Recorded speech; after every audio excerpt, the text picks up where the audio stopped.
When I think upon your goodness and your faithfulness each day. Shalom, je suis Julie, la sœur Julie de l'église La Mission Évangélique Internationale La Couronne de Gloire. Nous sommes sur notre chaîne TV Gloire. Aujourd'hui, nous sommes accompagnés de notre bien-aimé, le pasteur Bellarmin. Nous allons parler sur le fardeau de la jeunesse. Alors, bonjour pasteur. C'est un honneur de vous recevoir parmi nous. Pouvez-vous vous présenter en 2 minutes pour nos auditeurs? Je vous remercie. Alors, je suis le pasteur Bellarmin Moutinga, je suis serviteur du Seigneur.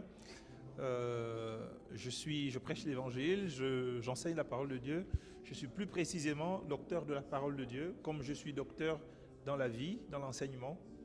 Et voilà, j'ai le bonheur de découvrir la couronne de gloire que je connaissais déjà depuis, grâce à la prophétesse Sylvie Sarah Django. Et aujourd'hui, je suis très heureux d'être parmi vous et je vous salue au nom de Jésus.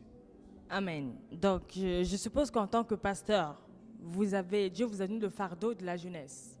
Donc, on va commencer par la première question.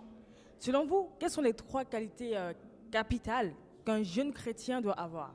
Alors, on peut dire beaucoup de choses à ce sujet, mais je crois pour ma part que la première qualité qu'un jeune doit développer dans sa communion avec Dieu, c'est déjà de faire comme Samuel, par exemple, qui était très jeune lorsqu'on l'a déposé à l'église, lorsque sa mère l'a déposé au temple, on va dire, chez l'homme de Dieu. C'est la communion avec Dieu. C'est la force, qu'on soit jeune ou moins jeune, mais la force qu'on doit développer, premièrement, c'est la communion au quotidien avec Dieu. Samuel, la Bible dit qu'il dormait toujours là où il y avait l'arche de l'alliance de Dieu. Là où il y avait donc la présence de Dieu. C'est à cet endroit que Dieu parlait. Et comme il était le seul à dormir à cet endroit, et que les autres dormaient dans les chambres, c'est lui seul qui a entendu la voix de Dieu. Et à partir de là, sa vie s'est développée avec Dieu, son ministère s'est développé avec Dieu, son contact, sa communion s'est développée avec Dieu, et tout ce que Dieu avait comme plan, non seulement pour sa vie, mais aussi pour les hommes de Dieu qui étaient là, notamment le sacrificateur Élie, mais aussi les plans que Dieu avait pour le peuple d'Israël et pour la nation d'Israël, c'est là, dans sa communion avec Dieu, qu'il les développait. Et on va voir par la suite même qu'il passait des nuits entières à prier, à chercher la face de Dieu. Rappelez-vous dans le cas de Saül, par exemple, lorsque Dieu a rejeté Saül, Samuel a plaidé longtemps, une nuit entière, auprès de Dieu au sujet de Saül. Donc, la première force, c'est la communion avec Dieu. La deuxième force, c'est la parole de Dieu. La Bible dit dans les psaumes, le psaume 119 plus précisément, il dit « Comment le jeune homme rendra-t-il pur son sentier ?»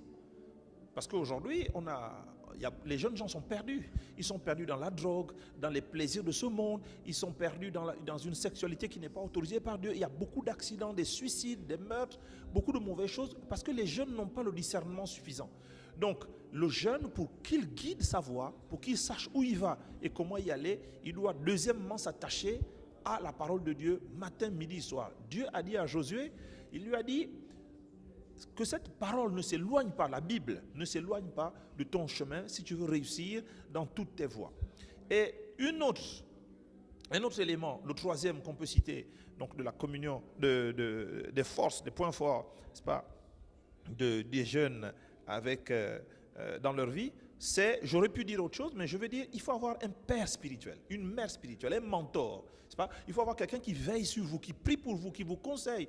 Parce que les jeunes ne savent pas toujours avoir le discernement suffisant. Mais lorsque vous avez un lien avec une femme de Dieu, comme ici la prophétesse Sylvie Sarah Django, ou un homme de Dieu, il faut effectivement s'attacher à, même si on a ses objectifs, ses intentions, c'est bien d'avoir une mère spirituelle, un père spirituel qui peut guider nos voies. Voilà, Julie, ce que je peux donner comme réponse à cette question.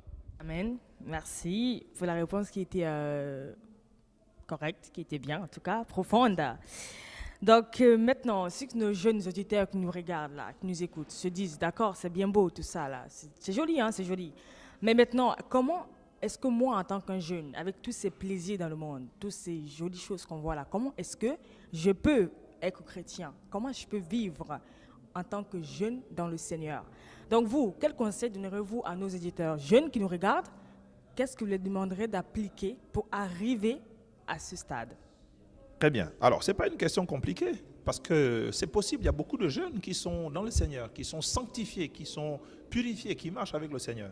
Alors, il me vient à l'esprit un conseil que Paul a donné à Timothée. Timothée, c'était un jeune qui voulait suivre Dieu aussi. Et alors, l'apôtre Paul a dit à Timothée, fuis les passions de la jeunesse. Fuis, c'est un verbe d'action. Ça veut dire que c'est à vous de prendre la décision, si vraiment vous voulez plaire à Dieu, de faire le pas. Dieu nous dit quoi ce soir aux jeunes? Il dit aux jeunes, fuis les passions de la jeunesse. Fuis tout ce qui peut, en tant que jeune, te détruire, t'appeler. Fuis les boîtes de nuit. Fuis les lieux de dépravation. Fuis les lieux où les jeunes prennent de la drogue, de l'alcool, etc. Ça, ce n'est pas Dieu qui va le faire pour toi. C'est toi qui vas dire, Seigneur, j'ai envie de marcher avec toi. Donc, je veux te donner mon cœur et ma vie. À l'instant où tu fais cette prière, lorsque tu es sincère, Dieu entend et il t'apporte de l'aide. Donc, maintenant, il faut que tu fasses le premier pas, c'est celui de fuir. C'est-à-dire que quand tu as des copains, tu as des copines qui viennent pour vouloir t'amener dans les voies de distraction qui ne sont pas les voies de Dieu, comme dit le livre de Proverbes, il dit, ne marche pas avec ceux qui veulent aller faire ce qui est mauvais aux yeux de Dieu. Refuse de marcher avec eux. Ils veulent t'entraîner dans des voies où tu sais que la Bible condamne ces choses. Refuse, c'est-à-dire c'est à toi de faire le geste. Le diable n'est pas plus fort que toi. Il ne va pas t'écraser. C'est pas lui qui va descendre ta braguette pour coucher avec une fille. C'est pas lui qui va te mettre de force la drogue dans la bouche pour pouvoir empoisonner ta vie. C'est à toi de dire non, je ne veux pas de ça. Et tu cherches à marcher avec ceux. La première chose, c'est de fuir. Hein? Il faut bien comprendre. La première chose, c'est de fuir. La deuxième chose, c'est de t'attacher à ceux qui cherchent ce Dieu-là. C'est-à-dire que si tu passes ton temps à traîner avec ceux qui ne marchent pas avec Dieu, tu vas faire les mêmes choses qu'eux. On dit qui s'assemble se rassemble. Mais si toi, en tant que jeune, tu veux marcher avec Dieu, tu quittes ces gens-là et tu t'attaches à d'autres jeunes qui, comme toi, cherchent le Seigneur. C'est pour ça que l'apôtre Paul dit à Timothée, associe-toi avec ceux qui recherchent la justice, la paix, l'amour, n'est-ce pas, avec ceux d'un cœur pur. Donc, les chrétiens, les jeunes qui sont déjà chrétiens, suis-les. Vous allez avoir des bonnes conversations, ils ne vont pas t'entraîner dans les mauvaises voies, ils vont au contraire t'ajouter de la sagesse, parce qu'ils sont déjà consacrés à Dieu, toi aussi tu seras consacré à Dieu, ils sont déjà sanctifiés, toi aussi tu vas te sanctifier, ils ne parlent que de la pureté, que du Seigneur, que des bons... Donc toi aussi tu vas t'influencer par le discours des autres. Donc c'est important, tu fuis les passions de la jeunesse, tout ce que tu sais que ça va gaspiller ta vie, et tu t'attaches avec ceux qui recherchent le Seigneur d'un cœur pur. Amen. Merci. Donc, vous disiez tantôt qu'il y a des jeunes qui arrivent à vivre une vie de sainteté. Oui, il y a un temps. Maintenant, Christ, c'est de constater que de nos jours, il y a de plus en plus de jeunes qui sont, je dirais, mous dans le Seigneur, qui sont passifs, qui sont inactifs. Qu'en pensez-vous? Pourquoi ces jeunes-là qui ont Jésus sont inactifs, sont mous, n'arrivent pas à aller au-delà de ce que Dieu demande? Que pouvez-vous nous dire par rapport à ça? Alors, moi, je vais faire mon propre témoignage. Quand je me suis converti, j'avais 15 ans. Donc, j'étais jeune. Mais il y a le feu de Dieu qui a brûlé, qui a commencé de brûler en moi. Tout ce qui m'intéressait, c'était la vie de Dieu. Et j'étais avec les autres jeunes. Notre groupe s'appelait Jeunesse pour Christ. Dans mon église, je me suis converti à Libreville au Gabon, l'église de l'Alliance chrétienne et missionnaire du Gabon. Donc, j'étais dans le groupe de jeunes et j'avais le feu. Je voulais être là. Donc, quel est l'état de ton cœur? Parce qu'on ne va pas t'obliger à être chrétien. Même si tu es chrétien, à marcher pur ou marcher dans le zèle de Dieu. Moi, le zèle de la maison de Dieu me brûlait. Ça me chauffait. Si je n'étais pas à l'église, je n'étais pas bien. Parce que quand on se convertit, le Saint-Esprit vient en nous. Il crée la vie de Dieu en nous. Et j'ai eu aussi des difficultés quand je me suis converti avec les femmes. Je me rappelle comment j'étais à l'internat, j'étais peut-être en première ou en terminale, je ne sais plus. Et il y avait une fille qui n'était pas très jolie, mais qui me perturbait. Mais elle me perturbait tellement que pendant un week-end, j'ai été malheureux parce que un moment donné, j'avais envie de pécher. Un autre moment, je me suis dit, non. Je me souviens de tel, il est tombé. Tel est tombé avec les femmes. Non. Et je vois la suite de leur vie. Non, moi, je ne veux pas vivre comme ça. Ça a duré samedi toute la journée. J'étais torturé au fond de moi. Ça a duré la journée de dimanche.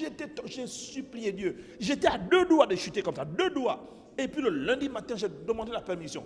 Je suis allé voir ma mère spirituelle. Dès qu'elle m'a imposé les mains, j'ai dit, voilà mon problème. Elle m'a imposé les mains. Elle a prié sur moi, elle a pris l'autorité. Quand je suis sorti de cette prière pour retourner au lycée, c'est comme si le jour était nouveau. J'avais envie d'embrasser tout le monde. Je me sentais fort. J'avais la joie dans le cœur, la paix. J'étais heureux. Donc le Seigneur m'avait délivré. Voilà pourquoi je disais tout à l'heure, ayez une mère spirituelle ou un père spirituel quand vous êtes jeune. Et donc, le zèle de l'évangile, moi j'aimais prier. J'aimais lire la Bible. Ma première Bible, c'était un chiffon. Tellement je lisais, je voulais découvrir les voies de Dieu, je voulais connaître, je voulais. Et je ne savais pas que ma réputation commençait de partir comme ça dans la ville. Et le matin, j'avais pris un programme. Je me suis dit, pour ne pas être mou avec le Seigneur, qu'est-ce qu'il faut faire? Je sortais à 4 heures du matin pour prier, moi-même. Je sors à 4 heures, je lisais les livres sur la prière. Bref, je cherchais Dieu. Aujourd'hui, les gens sont mous parce qu'il n'y a pas le feu de Dieu dans leur cœur. Ils ne cherchent pas Dieu. Ils sont là à l'église, mais en fait, ils ne sont pas très chauds, quoi. Ils ne sont pas dedans. Moi, quand la vie de Dieu vit en toi, on naît de Dieu. La Bible dit que celui qui reçoit, qu'il naît de Dieu. On n'est pas de Dieu seulement par le baptême d'eau. Il y a la vie, le feu de Dieu qui bout en nous. Et c'est comme ça que tu vas te connecter. C'est-à-dire que tu as soif de Dieu. Tu vas chercher Dieu avec les autres qui connaissent Dieu aujourd'hui. Donc si vous êtes mou aujourd'hui, il y a un problème. Parce que Dieu a dit, si tu n'es pas chaud, je vais te vomir de ma bouche. Donc, les jeunes, je vous parle au nom du Seigneur. Soyez chauds pour Dieu. Ayez des temps de prière. Lisez votre Bible. Allez avec les autres qui cherchent Dieu. Allez dans les endroits où on cherche Dieu. Allez avec eux. Si vous cherchez Dieu comme ça dans votre cœur, si vous avez soif de Dieu, Dieu, il va vous guider. Même si vous ne connaissez pas grand-chose de Dieu, mais il va vous guider. Il va vous aider. Et parce que si on appartient au Seigneur, Dieu nous attrape. Il nous sert. Il a dit, je serai avec vous tous les jours jusqu'à la fin du monde. Donc moi, je dis aux jeunes, ma sœur Julie, qu'il est possible de vivre le feu pour Dieu, d'être sincère avec Dieu. Et c'est la bénédiction pour la vie des jeunes. C'est-à-dire que Dieu va commencer d'ouvrir les voies. Moi, j'ai échoué tout le temps quand je n'étais pas encore converti. Quand je me suis converti, j'étais en 5e.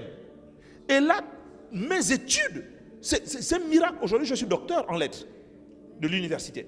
Mes études se sont ouvertes comme ça. C'est comme si on m'avait poussé. Ça fait 100 tout de suite. Alors qu'avant, c'était difficile. Parce que Dieu, il y a un autre jeune dans la parole de Dieu qui s'appelle Daniel. Et Daniel, la Bible dit que Dieu lui a donné l'intelligence en toutes choses. Et Paul dit à Timothée qui était jeune, il dit, Dieu te donnera l'intelligence en toutes choses. Ça veut dire que si tu es sincère avec Dieu et que tu es jeune, si tu suis les voies de Dieu, Dieu sait que dans ce monde, il y a des difficultés. Les jeunes filles, il y a des copains qui vous draguent, les jeunes gens, il y a des copines mais on est capable de triompher du péché parce que celui qui vit en nous est plus fort. Le problème des jeunes aujourd'hui, c'est que comme le péché est dans leur vie, ils ont du mal à être zélés. Vous ne pouvez pas être zélé et pécheur, ce n'est pas possible. Ou vous êtes zélé avec le Seigneur et vous marchez, votre vie est bénie et elle est sanctifiée, ou c'est le péché, ça va vous refroidir parce que le péché mange ta sainteté. Le péché mange ta vie avec Dieu, ta communion avec Dieu. Et tu vas te sentir donc coupable. Et donc tu ne peux même plus venir auprès du Seigneur parce que ta vie n'est pas sanctifiée. Or le sang de Jésus peut vous sanctifier. Même si vous avez péché aujourd'hui, vous pouvez vous relever. Et le sang de Jésus va vous sanctifier et vous allez continuer votre vie avec le Seigneur et il va vous dynamiser. Parce que la Bible dit, je ferai de toi ma plus grande joie. Dieu dit ça aux jeunes. Il dit, je suis pour toi comme un héros qui sauve. Et je ferai de toi ma plus grande joie. C'est écrit dans un livre qui s'appelle Sophonie, dans la Bible. Amen, amen. Je ne sais pas pour toi, jeune qui me regarde, mais moi, je suis richement édifiée, en tant que jeune aussi, bien sûr. Donc, nous arrivons à notre 4e question, donc l'avant-dernière. Je pense que vous avez déjà répondu à la question, en fait, entre autres. Comment la jeunesse chrétienne peut-elle influencer le monde? C'est une très très belle question. Comment elle peut influencer le monde? Mais déjà, la première influence vient du fait que, étant en communion avec Dieu, vous influencez autour de vous sans même vous en rendre compte. C'est pourquoi je vous ai dit, moi en tant que jeune, quand je me suis converti, ma réputation, moi j'étais à Libreville au Gabon, ma réputation est allée d'église en église et d'établissement scolaire en établissement scolaire. J'étais très étonné. Parce que je ne faisais rien pour que ça soit comme ça. Je me contentais de vivre ma vie avec Dieu. J'avais une vie de prière. Je vous ai dit, je sortais à 4 heures du matin seul dans le lycée. Ça dit que il arrive que je me dise, mais j'aurais pu avoir des brigands en face de moi. Mais je partais parce que j'aimais. La Bible dit, le zèle de ta maison me dévore. Et donc, on m'arrêtait dans Libreville, on me disait, ah, c'est toi Bellarmin? Je dis, mais vous êtes qui vous? Ah oui, parce qu'on a entendu parler. Donc quand j'arrivais dans une église, tout de suite, il y avait un jeu de chaises parce qu'on devait me faire une place. J'étais frappé par ça. Mais les gens savaient que j'étais chrétien. Et j'étais à fond dedans. J'avais évité le péché, j'avais une vie de prière, je lisais ma Bible est devenue un chiffon, parce que tellement les pages, les couvertures ont même sauté. J'avais un zèle, et donc du coup, mon influence commençait de partir dans Libreville, et c'était facile pour moi de prêcher l'évangile. Quand je parlais de Christ, les jeunes me suivaient. Je prenais les brochures d'évangile, je me mettais seul, le pasteur ne m'a rien demandé, je prends ma Bible, je prends mes brochures, je vais au bord de la route, et je commence de parler à tous les passants. Or, la Bible dit que ça c'est le zèle, ça c'est une arme qu'on appelle le zèle, c'est les chaussures. C'est des chaussures. Pour que ça ne te blesse pas, il faut prêcher l'évangile, c'est le zèle. Et j'avais la foi. Je prêchais la foi. Et je me rappelle même que quand on avait des grandes réunions, plus de 300 personnes, quand quelqu'un ne connaissait pas un verset biblique, on disait, tiens, il est où Bellarmin? Il est où Bernard? Tel passage, c'est où? Tout de suite, comme un ordinateur, tac, tac, tel chapitre, tel livre, tel verset. C'était ça ma vie en tant que jeune. Donc, on peut encore influencer. Pourquoi? Parce que c'est nous qui avons la vraie joie. C'est nous qui avons la vraie paix. Jésus dit, je vous donne ma joie, je vous donne ma paix, pas comme le monde la donne. Or, Dieu, quand on est jeune, on reçoit la paix de Dieu, la vie de Dieu, la joie de Dieu. Et cette joie, cette vie, ce bonheur, cette grâce, ça se répand. Les gens nous observent, hein, attention. Les gens, on peut dire tout avec mais les gens nous voient. Ils voient si on est dans la joie, si on est dans la paix, si il y a la vie de Dieu. Et ils viennent nous voir. Comment je peux faire pour être comme toi? Toi, tu travailles bien à l'école, comment? Tu peux même prier pour la personne, lui imposer les mains pour qu'il reçoive Christ et que dans ses études, n'est-ce pas, les choses marchent. On peut être soumis facilement à nos parents parce qu'on est soumis à la parole de Dieu. Les jeunes, c'est une difficulté pour les familles, pour les parents. Hein, c'est la fin de l'année, là. Il y a des parents qui ont peur de que les enfants reviennent à la maison parce que les enfants sont agités, parce que les enfants sont pas sérieux, etc. Mais un jeune chrétien, n'est-ce pas, quand il fait la joie de ses parents, donc il peut aussi influencer les autres jeunes qui ne sont pas de Dieu, qui n'ont pas le Seigneur, pour qu'ils soient des enfants respectueux, soumis à leurs parents, obéissants à leurs parents. Et je termine là-dessus pour dire que la Bible dit que le premier verset qui contient, le premier commandement qui contient une promesse, c'est honore, c'est-à-dire respecte ton père et ta mère, afin que tu sois heureux et que tu vives longtemps. Deux promesses. Que tu vives longtemps et que tu sois heureux. Donc attention à comment tu parles à ton père, à comment tu parles à ta mère, quel que soit leur comportement, leur caractère, tu as l'obligation d'être obéissant pour que Dieu lui-même ouvre son ciel sur toi. Donc c'est possible d'influencer en tant que jeune d'autres jeunes. Et même pas seulement des jeunes, même des anciens. Hein, moi, je me rappelle comment une famille, quand j'allais rendre visite à ma soeur, donc j'étais observé par la famille, toute la famille qui était là. C'était une grande concession. Et un jour, le papa m'a appelé. Il dit, mais il avait beaucoup d'enfants. Il dit, j'aimerais que mes enfants soient comme toi. J'étais étonné. Qu'est-ce que le monsieur voyait en moi? Un papa. Mais j'aimerais que mes enfants... Il m'appelle à deux. Je pensais que j'avais fait quelque chose ou qu'il devait me dire je ne sais pas quoi. Il me dit, mais j'aimerais que mes enfants soient comme toi. Ah bon? Ouais, donc ça veut dire quoi? Ça veut dire que j'avais commencé déjà d'influencer même le papa, pas seulement les jeunes, mais le papa aussi et la maman. Tout le monde m'observait. C'est beau d'être chrétien, les amis. C'est beau d'être des jeunes. Le péché ne va pas vous vaincre. Cette vie ne peut pas vous vaincre. C'est impossible. Si Christ habite en vous, c'est vous qui allez dominer cette vie par la joie, par la paix. Or, la Bible dit quoi? Le royaume de Dieu, c'est la justice, la paix et la joie par le Saint-Esprit. Vous ne voulez pas ça, les jeunes? Parce que vous n'allez pas trouver ça ni dans la drogue, ni dans les plaisirs de ce monde, vous allez trouver ça seulement en Christ. C'est ça que je peux donner comme réponse, ma chère Julie. Waouh, waouh. Franchement, c'est possible d'influencer le monde en tant que jeune chrétien. Il faut y croire. La Bible déclare que si tu es à la fois comme le grain de sénévé, tu peux dire à une montagne, déplace-toi, et elle se déplace. Donc, sur ces belles paroles, nous allons attaquer notre 5e question et dernière question, tant qu'on y est. Bon, il y a des jeunes qui font tout ce que vous dites là, donc qui lisent la parole, qui prient, qui jeûnent. Mais ils sont confrontés aux difficultés. Quand ils rencontrent un problème, directement, ils se découragent, ils abandonnent tout, ils baissent les bras. Qu'avez-vous à dire à ces chrétiens-là, qui sont vraiment envahis par le feu, qui bouent, mais qui, dès qu'ils rencontrent une difficulté, ils lâchent tout? Qu'avez-vous à dire à ces chrétiens, pasteur? Alors, ça, ce ne sont pas que les jeunes qui rencontrent ces difficultés-là, même quels que soient les âges. C'est-à-dire qu'il y a des choses que le diable met sur notre chemin c'est de nature à nous décourager. Mais les jeunes, vous ne devez pas vous décourager. Parce que la Bible dit que l'épreuve de la foi, notre foi, à un moment donné, doit être éprouvée. Pour qu'elle ait plus de valeur. Une foi qui n'est pas éprouvée n'a pas beaucoup de valeur. C'est-à-dire que la foi, c'est Dieu qui nous donne ça. Ce n'est pas nous-mêmes qui cherchons. La foi vient du Seigneur. C'est Jésus qui est l'auteur et le consommateur de la foi, nous dit le livre des Hébreux. Donc quand tu as cette foi-là, le Seigneur va te garder jusqu'à un moment donné. À un moment donné, comme tu es en train de grandir, il va dire, maintenant, il faut que tu fasses tes armes, tes preuves. Et la Bible dit que c'est lui qui exerce mes mains au combat. Donc, il ne faut pas avoir peur de l'épreuve. Au contraire, l'épreuve est une bonne chose. Pourquoi? Parce qu'elle nous permet d'être forts. C'est-à-dire que Dieu va permettre qu'une situation vienne contre toi. Tu es jeune. Par exemple, je prends un exemple. Tu es jeune, si tu es un garçon, il y a une belle femme.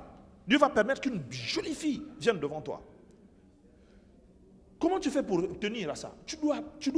Ta foi doit avoir la maîtrise de soi. Ta foi doit avoir la pureté. Comment tu veux démontrer à Dieu que tu es saint? La sainteté, tu dois la prouver là. Donc à ce moment-là, justement, tu tiens dans l'épreuve, tu pries, tu jeûnes. Ça, c'est important. Les jeunes, vous devez apprendre à jeûner. Quand une belle femme vient devant toi, tu sais que c'est une lutte pour toi. La Bible dit fuyez l'impudicité. Quand la femme là vient, même n'accepte même pas qu'elle te parle. Tu sais que tu es faible, tu prends tes jambes à ton cou, comme on dit, tu t'en vas. Tu passes du temps dans la prière, tu passes du temps dans le jeûne. La Bible dit qu'aucune tentation ne vous a été donnée qui est plus forte que vous. Mais avec la tentation, Dieu va donner la grâce, la possibilité de pouvoir la vaincre et de sortir vainqueur. C'est pour ça que c'est important, ma chère Julie. Parce que les jeunes seront éprouvés. Quels que soient les jeunes, quels que soient les vieux, les femmes ou les hommes, la Bible dit que le diable a prévu des tentations pour tout le monde. Mais c'est que Dieu dit qu'avec la tentation, il te donnera la puissance, la possibilité, la capacité de vaincre la tentation, donc d'être plus que vainqueur. Et d'avoir un témoignage. C'est beau, la vie chrétienne, c'est les témoignages. Si tu n'as pas de témoignage, comment est-ce que tu peux même être content toi-même? Dire ma vie chrétienne, ça, il faut que tu aies des témoignages, mais le témoignage, ça vient par l'épreuve. L'épreuve est là et tu dois vaincre cette épreuve. Une fois que tu as vaincu cette épreuve, tu es même content de venir à l'église pour dire j'ai un témoignage. J'ai un témoignage. J'ai envie de dire ce que Dieu a fait pour moi. Donc, les jeunes, vous êtes capables d'être forts. La Bible dit dans le livre de 1 Jean, je cite de tête, il dit jeunes gens, vous êtes forts. Vous comprenez ça? C'est beau, hein? Jeunes gens, vous êtes forts. La Bible ne dit pas que vous êtes mous. Il dit vous êtes forts. Pourquoi? Parce que vous avez vaincu le malin. Dieu dit que personne ne méprise ta jeunesse. Même si tu es jeune, ce n'est pas un problème.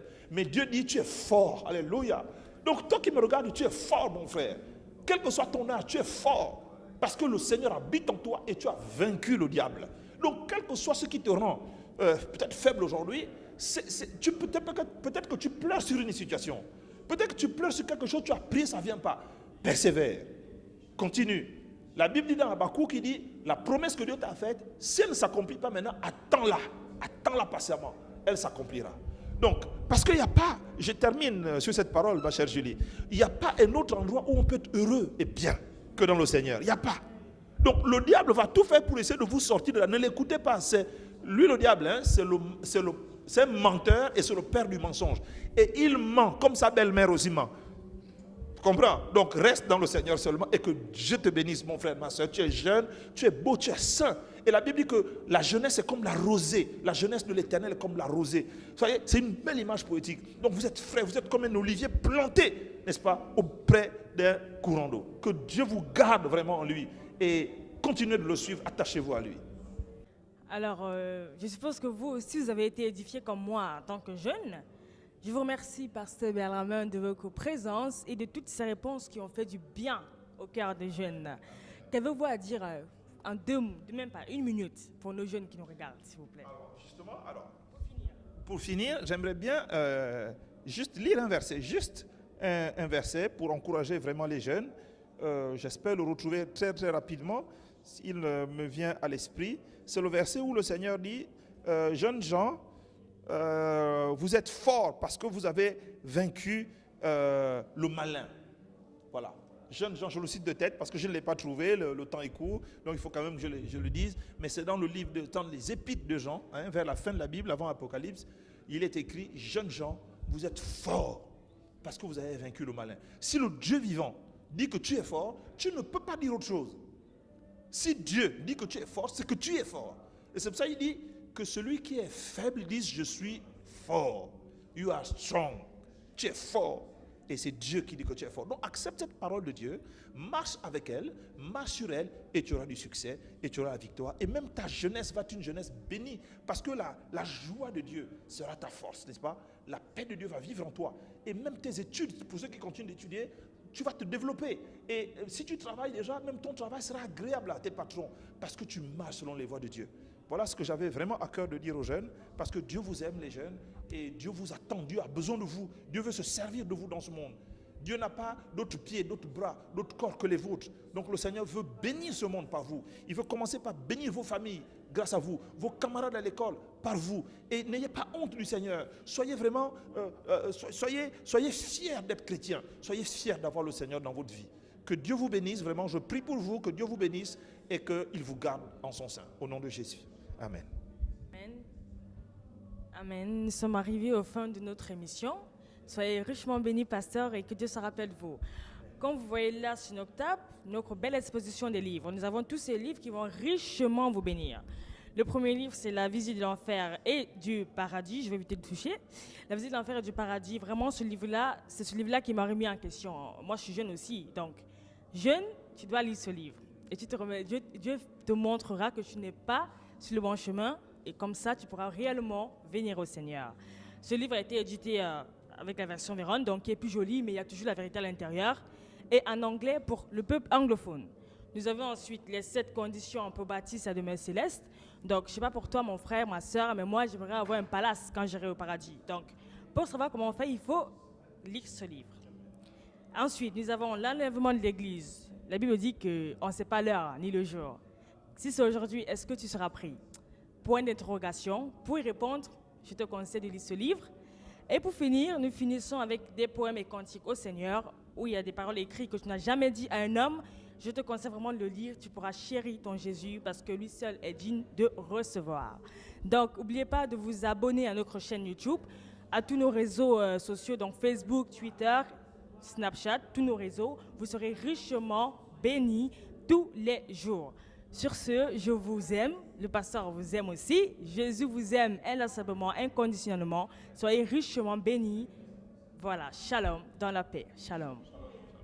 When I think upon your goodness